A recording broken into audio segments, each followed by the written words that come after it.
पूर्वीच्या काळी आमच्यावरती लय टीका व्हायची, ही जुनी खोंड येत ना काही जुनी, त्यांना कीर्तन येत नाहीत म्हणून शिवचरित्र सांगतात. लय जोडे खाल्ले लोकांचे. पण आता महाराष्ट्रातला 80% कीर्तनकार 10 मिनिटं का होईना शिवचरित्र कीर्तनात सांगतो.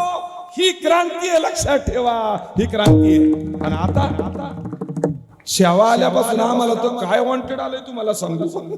कीर्तनाला गेलं की पहिलं होतं संभाजीराजे सांगा, बाकी काहीच सांगू नका. मला सांगा, तो चित्रपट पाहिल्यानंतर 10 मुकलून माणसं रडतात. तो चित्रपट पाहिल्यानंतर एवढं लेकरू, मी ती क्लिप पाहिल्या, मी रडलो. क्लिप पाहिल्यावर ते लेकरू तिच्या बापाला सांगते संभाजीराजांना वाचवा ना, संभाजीराजांना नका मारू सांगा ना. तर लेकराला सुद्धा वाटतंय. मग मला सांगा, महाराष्ट्रात झालेली नुसती क्रांती नाही, शंभू राजांचा छावा चित्रपट पाहून हिंदुस्थानात झालेली क्रांती आहे. आणि ती क्रांती अख्ख्या जगात होणार आहे, लक्षात ठेवा. शंभू राजे आता जगात गेले.